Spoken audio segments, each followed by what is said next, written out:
All right, good morning, agents. This is Kevin Lauren. I'm the Director of Training and Marketing here at Alta Realty Group.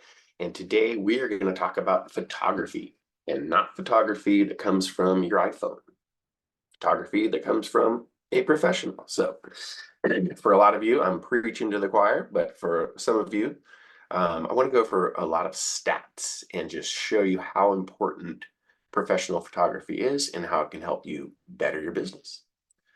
Before we get into today's presentation, we're going to bring Debbie Ciccone on the line.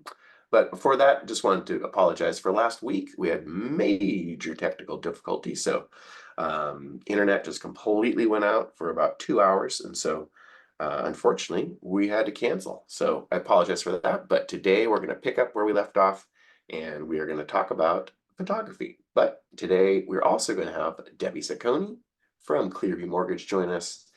Good morning, Debbie. How are you today? And what's new in mortgage land?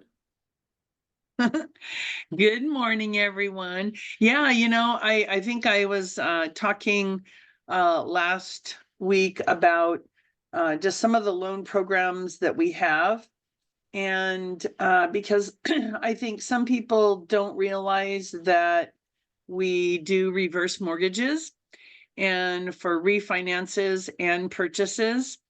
And you can even refinance, get some cash out and purchase an investment property.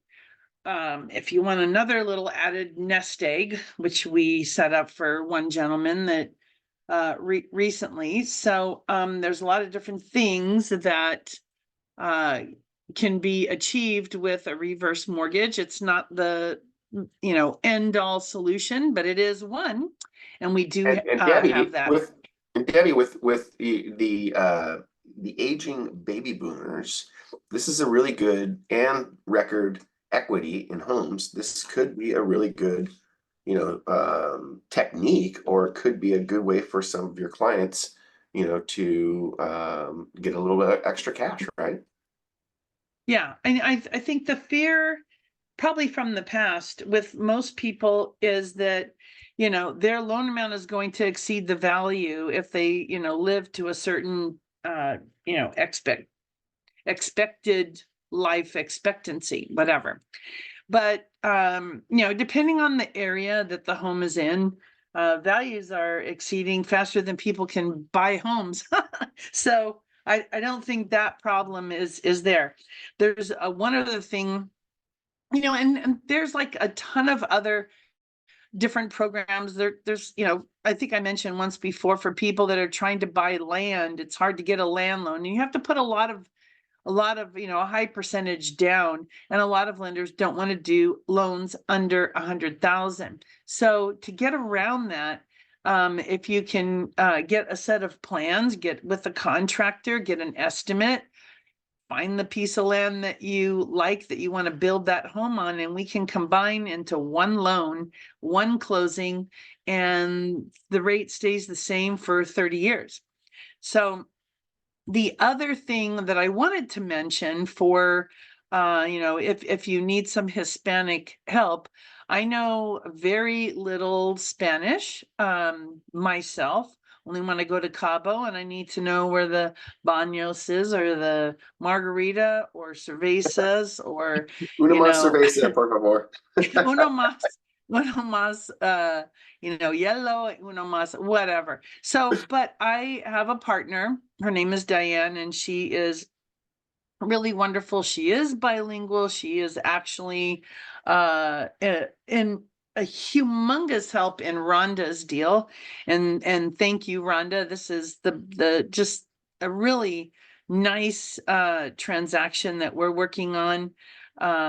It went very smoothly, and I wanted to give a shout out to also Tasha, because that was a difficult deal, but it wasn't because of myself or Tasha. The property was in interesting shape, and then the seller was interesting to deal with. But I just feel like a lot of the Alta agents are very professional, and we and anyway, I used Diane. Diane assisted in some bilingual conversations just to kind of make the borrowers comfortable. They knew English. They were talking to me just fine, but they felt a little more comfortable hearing it in Spanish. And so if you ever have that client that you speak Spanish, might even prefer that, just remember that I do have a partner that can assist in that. The other thing I just want to touch really quick, these are season periods for foreclosures, bankruptcies, and short sales. I don't know if you want to jot these down. For conventional loans, there is a wait period for a foreclosure of 7 years. You probably all know that. Bankruptcy for Chapter 7 is 4 years. Chapter 13 is 2 years. Short sale is 4 years, wait period. This is all for conventional financing. I know I'm going pretty quick with this, so if you have additional questions, please don't hesitate to give me a call. The other one is FHA, and then we'll touch on VA. FHA, 3-year wait period for foreclosure. I did do one that was 1 year on a foreclosure that had extenuating circumstances. So there could be, some exceptions on that. Bankruptcy for Chapter 7 was 2 years wait period. Chapter 13 was a 1 year wait period. This is all for FHA. And for a short sale, there is, it depends on a lot of things, but so call individually on that one. For VA, 2 years wait period for foreclosure. Again, it could be less with extenuating circumstances. Bankruptcy for VA for Chapter 7 is 2 years, Chapter 13 is 1 year, and then there's a 2-year wait period for a short sale. So for me, it seems like it's getting really busy out there.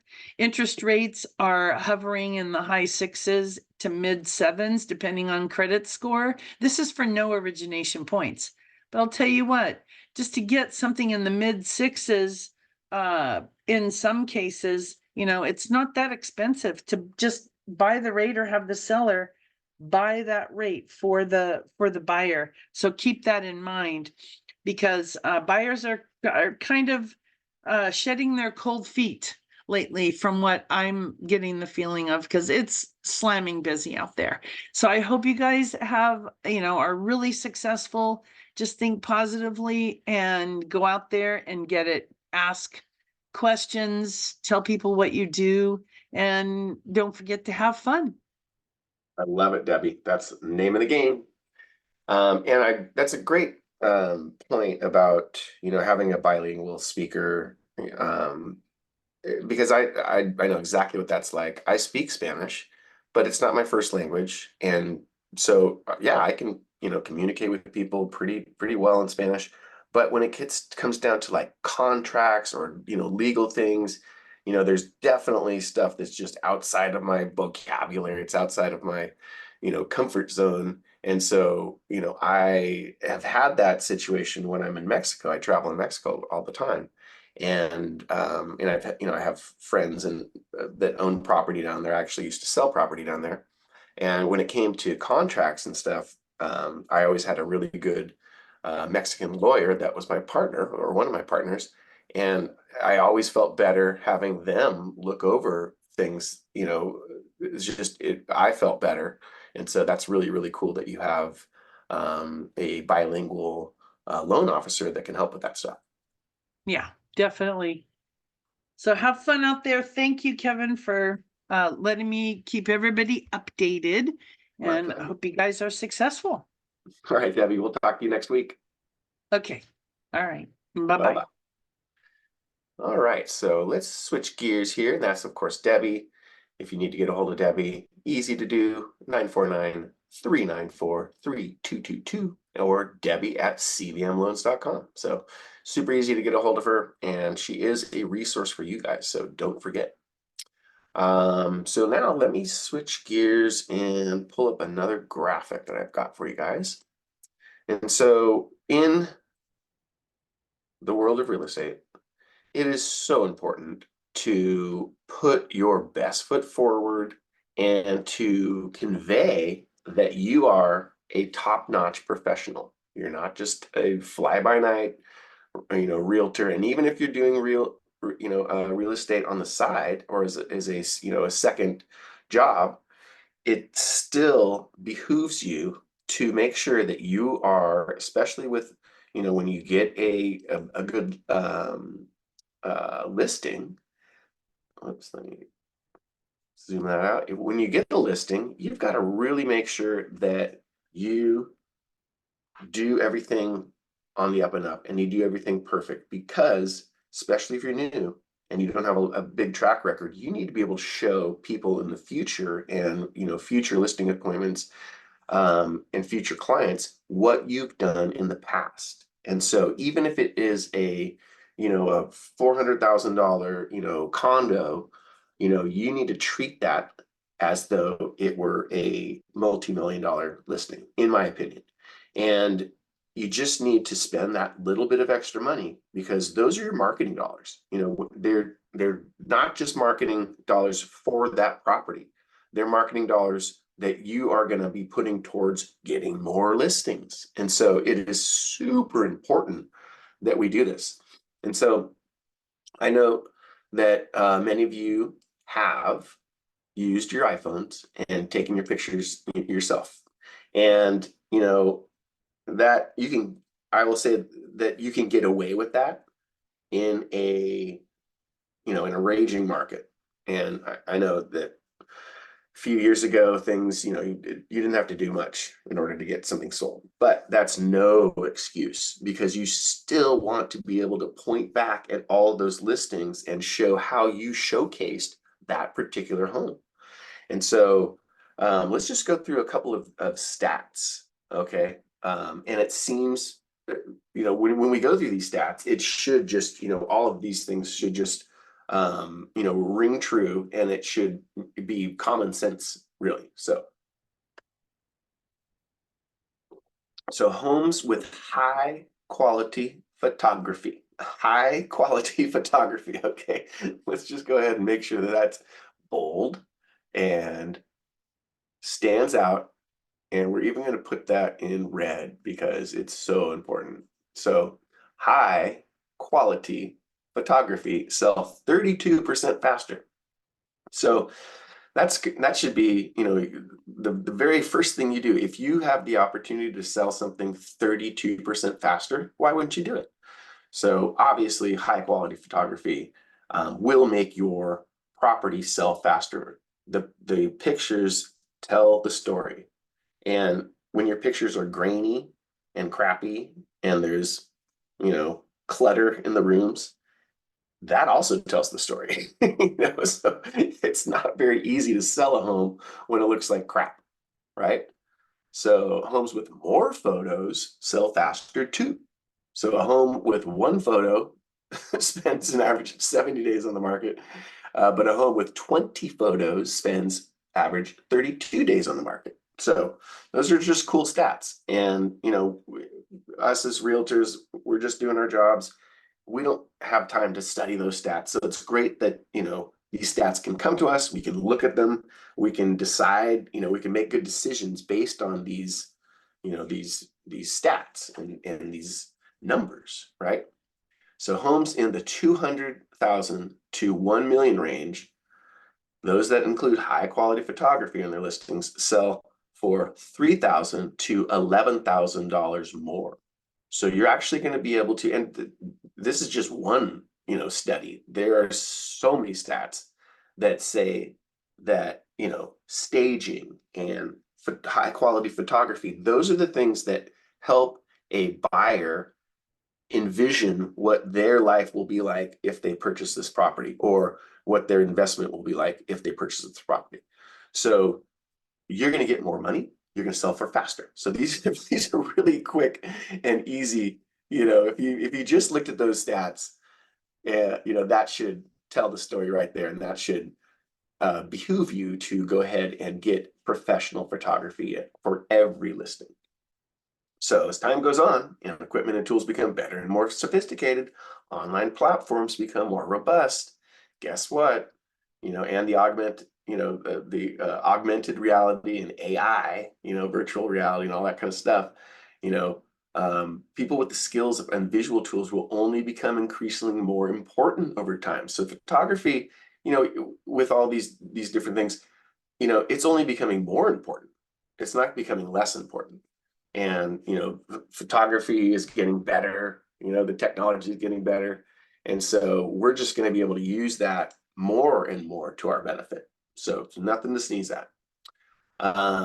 So in its resource reference document for members on the topic, the National Association of Realtors points out that 87% of home buyers who search for a home on the internet found photos to be among the most useful feature of realtor websites. And that should be completely obvious to everybody. So according to the 2018 NAR profile of home buyers and sellers, that's the stat that it came from. So digital photography and virtual tours allow realtors to serve their clients like never before. So in the past, we had to actually take the people to the property, walk them around, having these virtual tours and having these great visual, assets now lets us sell the property, before the person even walks into the place. So people generally know what they want, and they've already done the research, and they've already found the homes before they even call you, 9 times out of 10 these days. So let's take a look at this other little stat down here. So in addition to this resource, it's curated specifically and especially for members, provided free of charge. NAR's affiliation organization, the Residential Real Estate Council, offers 3 online courses through their platform to help enhance your visual skills. So these includes a photo sells 1,000 homes. So these are all little things that you can do through NAR. How do I make my photos look like that, right? And so, yeah, you use a professional. They use, enhancements. They use Photoshop. And they know how to, make it look really, really presentable.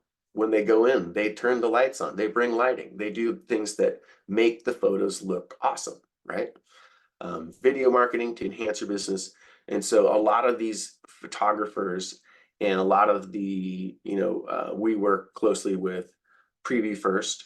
And so Preview First will do video, they'll do drone stuff, they'll do anything you need, depending on the package, right? And so they have packages that run, in the $200 and $250 range, all the way up to, really expensive and really high quality videos and things like that. So just wanted to reiterate to everybody how important it is. And so let's just talk about the opposite of, using professional photography. When you're using grainy iPhone photos, that also is a reflection of your business. And so if you are okay with that, that shows your client that you're okay with crappy work. And so I think that's the biggest thing right there, is always being able to point to your previous work and say, this is how I present this is how I present my clients' properties. This is what I do.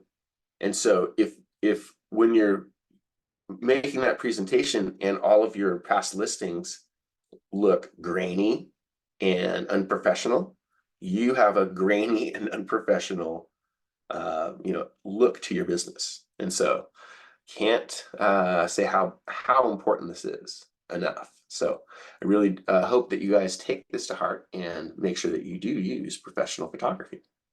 So with that said, next week we will be going in depth into the NAR situation, and we'll be covering that in depth. Bill Seitz will be joining us again next week. And so kind of a fluid dynamic situation. And so we want to stay on top of it. And so please do tune in next Wednesday for that important webinar.